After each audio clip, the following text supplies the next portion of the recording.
language learners and idiom enthusiasts. A massive, warm welcome back to another episode of Idiom Insights. I'm Emma, and I'm absolutely delighted to be your guide again today as we navigate the intriguing pathways of everyday English. It's always such a pleasure to share this learning space with you. And a very hearty hello from me too. It's Jack, your companion in connotation, back again and eager to explore 4 more fascinating phrases that bring English to life. We're truly grateful you've chosen Idiom Insights for your language workout today. You know, Emma, I think exploring idioms is like finding hidden keys that unlock deeper understanding, not just of the language, but sometimes of the culture and psychology behind it too. That's a beautiful metaphor, Jack. Hidden keys. I love that. And today's keys unlock understanding around topics like navigating sensitive situations, letting go of the past, recognizing impossibility, and dealing with ingrained habits. These idioms are incredibly useful because they convey complex feelings and situations very concisely. Learning them isn't just vocabulary building, it's about enhancing your emotional and situational fluency in English. It helps you really connect with the feeling being expressed. Precisely. Emotional and situational fluency. That's what we're aiming for. So let's get ready to unlock some understanding. On today's thoroughly packed episode of Idiom Insights, we will be carefully examining these commonly heard expressions. First, treading very carefully. Walk on eggshells. Sounds delicate and potentially messy. Next, consigning things to the past. Water under the bridge. A phrase implying acceptance and moving on. Then the ultimate expression of impossibility. When pigs fly. A wonderfully absurd image. And finally, regarding fixed habits. You can't teach an old dog new tricks. Is this always true or just a common perception? A truly thought-provoking selection today, Jack. These idioms definitely touch on common human experiences and challenges. Before we start tiptoeing around the concept of walk on eggshells, we'd love to give you that gentle nudge, our friendly reminder from Idiom Insights. If you're finding these deep dives into English expressions helpful, please do consider hitting that subscribe or follow button on your podcast platform. It costs nothing and ensures you automatically receive every new episode. Absolutely. It's the simplest way to guarantee you don't miss any of our linguistic adventures.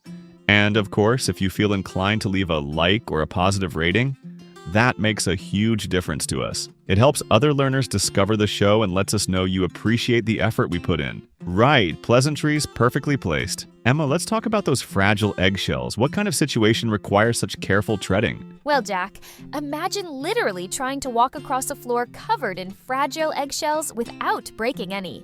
It would require extreme care, delicacy, and constant vigilance, wouldn't it? So, idiomatically, to walk on eggshells around someone means to be extremely cautious and careful about what you say or do when you are with them, because they get angry or become offended very easily. You are constantly trying to avoid upsetting them, carefully choosing your words and actions, which often creates a tense and uncomfortable atmosphere. That feeling of constant tension and self-censorship. It's not just about being polite. It's about actively trying to avoid triggering a negative reaction from someone who is perceived as overly sensitive, easily angered, or perhaps going through a very difficult time. It implies that the eggshell walker feels stressed or restricted by the need for such extreme caution. You can't relax or be entirely yourself around that person because you're constantly monitoring their potential reaction. It must be quite exhausting, don't you think? Exhausting is exactly the right word, Jack. It requires constant mental energy to filter everything you say and do. You might find yourself walking on eggshells around a boss who has unpredictable mood swings, or perhaps a family member who is known for taking offense at the slightest thing. It can also happen temporarily. For example, if someone is grieving or under immense stress, others might intuitively walk on eggshells around them for a period, trying not to add to their burden or trigger further upset. But when it's a long-term dynamic in a relationship, it can be very draining indeed.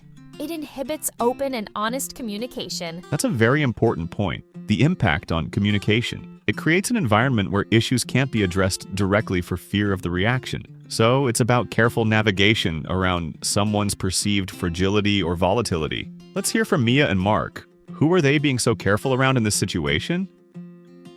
Mark, your Aunt Carol arrives tomorrow for her week-long visit, doesn't she? Have we got everything ready? Her favorite tea, the extra blankets she likes, those specific biscuits. Yes, I think we're all set. I double-checked the guest room this morning. It's just, well, you know how Aunt Carol can be sometimes. She's lovely in many ways, but she can also be quite critical about little things. And she gets upset if things aren't exactly how she expects them. Oh, I know.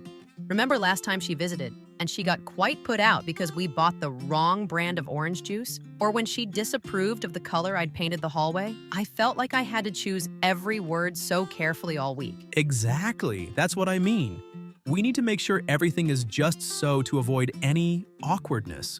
No loud music in the evenings. Try to keep the kitchen impeccably tidy. Probably best not to mention our plans to re-landscape the garden since she has very strong opinions on flowers. Right. Basically, we need to walk on eggshells for the entire week she's here, just to keep the peace and make sure she doesn't get offended or start criticizing everything. It's going to be a slightly tiring week, isn't it? Always watching what we say and do. It might be a bit tiring, yes.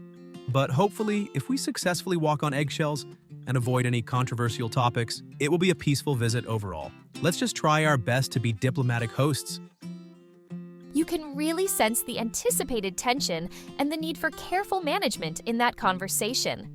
They aren't looking forward to a completely relaxed visit. Not at all. They explicitly acknowledge the need to walk on eggshells around Aunt Carol, meaning they plan to be extremely careful with their words, actions, and even the household environment to avoid upsetting her or provoking criticism. It clearly illustrates the meaning of behaving cautiously due to someone's sensitivity or critical nature. So, listeners, have you ever felt you had to walk on eggshells around someone? What makes a situation feel like that? Now, let's move from delicate situations in the present to resolving issues from the past.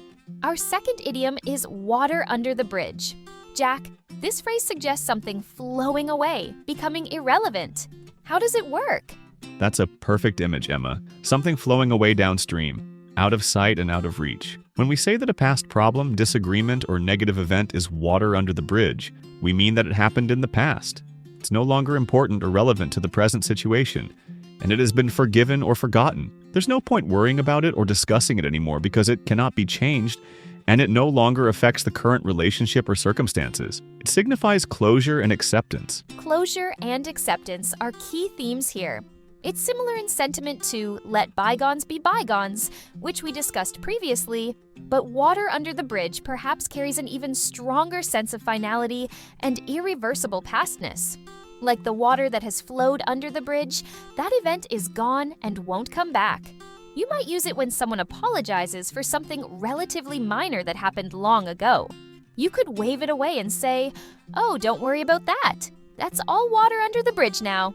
It reassures them that the issue holds no lingering resentment. Exactly, it dismisses the current relevance of the past event. Think about maybe two business rivals who competed fiercely years ago but now find themselves working together on a joint project. They might acknowledge their past competition but agree that it's water under the bridge, indicating that their old rivalry doesn't influence their current collaboration. Or maybe friends who had a falling out over a misunderstanding but later reconciled. If the old misunderstanding is accidentally brought up, one might say, "Let's not dredge that up, it's completely water under the bridge." It signals a desire not to revisit resolved conflicts. It emphasizes moving on. Moving on is definitely central to the meaning. It's about acknowledging the past happened, but refusing to let it negatively impact the present or future. Let's hear from Mia and Mark. What past issue are they dismissing as no longer important? Mia, I was sorting through some old photos earlier and found one from that disastrous camping trip we took about 5 years ago, remember? The one where I forgot to pack the sleeping bags and then it rained constantly? Oh gosh, that trip. Yes, I remember shivering all night in just blankets and trying to cook sausages over a soggy fire in the pouring rain. At the time, I think I was quite annoyed with you about the sleeping bags, wasn't I? It wasn't exactly the romantic weekend I'd envisioned. Annoyed is putting it mildly. You barely spoke to me for the entire drive home. I still feel a bit guilty when I think about how unprepared I was and how miserable you looked. Sorry again about that. Mark, honestly, why are you bringing that up now and apologizing again 5 years later? Yes, it was a bit of a disaster at the time, and yes, I was annoyed. But we laugh about it now, don't we?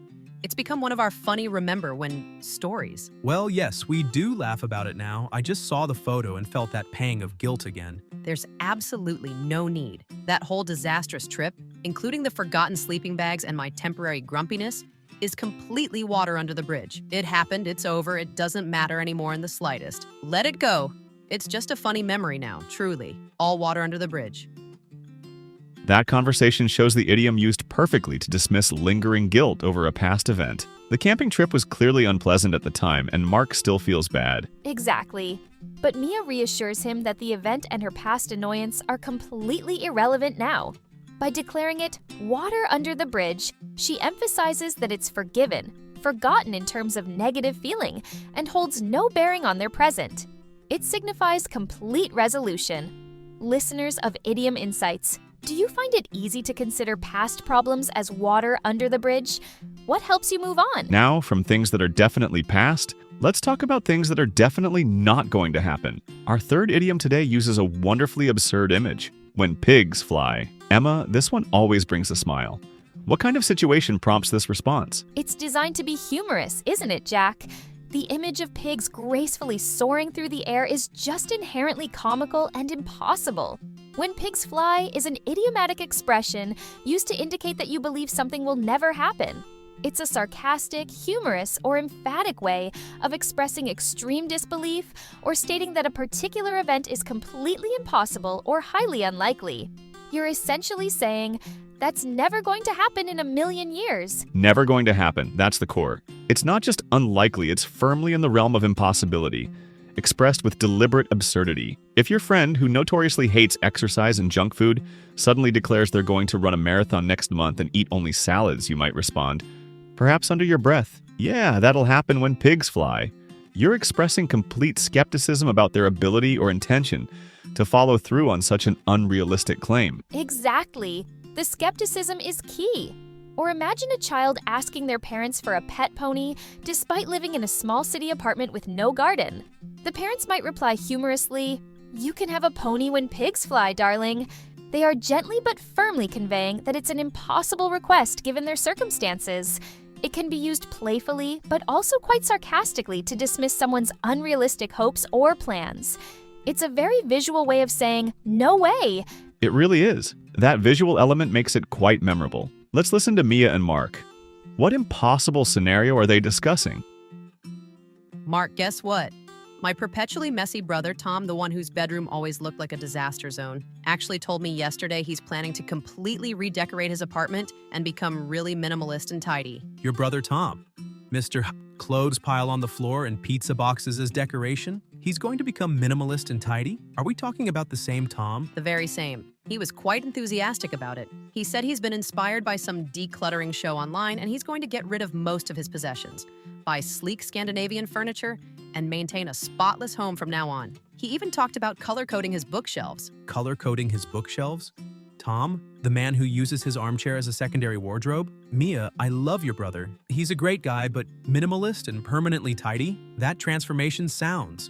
Well, let's just say I'll believe it when I see it. Actually, I might believe it when pigs fly. Haha. Okay, maybe you have a point. His track record isn't exactly spotless, is it? While it's a nice thought, the idea of Tom maintaining a minimalist, ultra-tidy apartment long-term does seem rather unlikely, doesn't it? Perhaps when pigs fly is about right. Let's just say I won't be holding my breath waiting for the minimalist makeover photos. But hey, good luck to him for trying. That's a perfect scenario for the idiom. Tom's proposed transformation is presented as highly improbable given his established history of messiness. Absolutely. Mark expresses his extreme skepticism humorously by saying he'll believe it when pigs fly. Mia, despite her initial report, ultimately agrees that the likelihood is very low. The idiom perfectly conveys the feeling that the event is utterly unlikely, bordering on impossible. So, listeners, what's something you think will only happen when pigs fly? Share your humorous impossibilities. And finally, let's tackle our fourth idiom, another proverb, this one about learning and age or habit. You can't teach an old dog new tricks. Jack, this phrase is often quoted, but is it always accurate? What's the underlying meaning? That's a great question, Emma, about its accuracy because it's definitely a statement about perceived difficulty rather than absolute impossibility in many cases. The proverb, "you can't teach an old dog new tricks," means that it is very difficult, or perhaps perceived as impossible, to get someone, especially someone older or someone very set in their ways, to change their long-established habits, routines, methods, opinions, or learn completely new skills or ways of doing things. It suggests that people become less adaptable and more resistant to change as they get older, or more accustomed to their existing patterns. Resistance to change and ingrained habits seem to be the core ideas here. It implies that learning or adapting becomes harder when behaviors or beliefs are deeply entrenched. For example, you might hear someone say this when trying, perhaps unsuccessfully, to persuade their elderly relative to start using online banking instead of going to the bank branch for every transaction. The relative might resist, finding the technology confusing or unfamiliar, prompting the observation, "Well, you can't teach an old dog new tricks." Exactly. Or think about a workplace trying to implement a completely new software system. You might find that some long-serving employees who are very comfortable and efficient with the old system they've used for decades really struggle or resist learning the new one, preferring their familiar methods. A frustrated manager might mutter, "It's like trying to teach an old dog new tricks," expressing the difficulty in getting them to adapt. It highlights the friction that often occurs when ingrained routines meet innovation or change. Of course, it can be seen as a bit dismissive or even ageist, as plenty of older people learn new things brilliantly. It often says more about the perceived difficulty or the person's resistance than their actual ability. That's a crucial nuance, Jack. It reflects a perception or a difficulty, not necessarily an absolute truth in all cases. Let's listen to Mia and Mark for the last time. Who are they finding resistant to change? Mark, I spent almost an hour on the phone with my dad this afternoon, trying to explain how to use that new video calling feature on his tablet so he can see the grandkids more easily. Oh dear, how did that go? Your dad isn't exactly the most tech-savvy person, is he? He still prefers his old non-smartphone, doesn't he? Exactly, he just doesn't seem to grasp it. I tried explaining step by step. Tap this icon, then tap the contact's name, then tap the little camera symbol. But he kept getting confused, tapping the wrong thing, saying he couldn't see the icons I was describing, or complaining that it was all too complicated compared to just making a normal phone call. Bless him. It can be daunting learning new technology if you're not used to it, especially if you don't really see the need for it yourself. I know, but it would make such a difference for him seeing the kids' faces. I was patient. I really was. But after an hour, we'd made basically zero progress. He just kept saying, "Oh, it's too fiddly. I'll just stick to the phone." I eventually gave up for today. It felt like trying to bash my head against a brick wall. Sometimes I think it's true what they say. You can't teach an old dog new tricks. He just seems very resistant to learning this particular trick. Well, maybe give it another try another day when you're both feeling fresh. But yes, getting people to change long-standing habits or learn things that feel alien to them can be incredibly challenging. The old ways often feel safer and easier, even if the new ways offer benefits. It's a common frustration. That scenario clearly demonstrates the frustration that often leads to using this idiom. Mia tried patiently to teach her father a new skill, video calling, but his resistance and difficulty led her to express her frustration using the proverb. Yes, her use of "you can't teach an old dog new tricks" reflects her feeling that her father is too set in his ways or too resistant to learning this particular new technology, making her efforts seem futile in that moment. It highlights the perceived difficulty of changing ingrained habits or mindsets. Listeners, what are your thoughts on this proverb? Is it generally true or a bit unfair? And with that final proverb to ponder, we conclude our deep dive into another set of fascinating English idioms. We've covered quite a range today. Let's quickly recap the phrases we've explored on Idiom Insights. It's been another great exploration. Today we discussed walk on eggshells, to be extremely cautious around someone who is easily upset or angered, water under the bridge, past problems or disagreements that are forgiven, forgotten, and no longer important. When pigs fly, a way of saying something will never happen. It's impossible. You can't teach an old dog new tricks. It's difficult to make someone change long-established habits or learn new things. Excellent. We genuinely hope that our more detailed discussions today, alongside the examples and dialogues, have provided you with a richer, deeper understanding of these common expressions. Remember, understanding the why and how of an idiom is just as important as knowing the definition. Absolutely. Context and nuance are everything. Keep listening out for these phrases, and perhaps challenge yourself to use one this week. And if you found today's episode insightful, we would be immensely grateful if you could take a quick second to leave us a like, a rating, or a positive review. It helps us immensely. And please don't forget to subscribe or follow Idiom Insights. That way, you'll automatically receive our next episode, filled with more linguistic treasures. We absolutely love sharing this journey with our fantastic global community of dedicated learners. We truly do. Thank you for being here. Until next time, keep exploring, keep questioning, keep learning, and enjoy the wonderful process of making English your own. Goodbye for now. Bye, everyone. Take care, stay safe, and happy idiom hunting.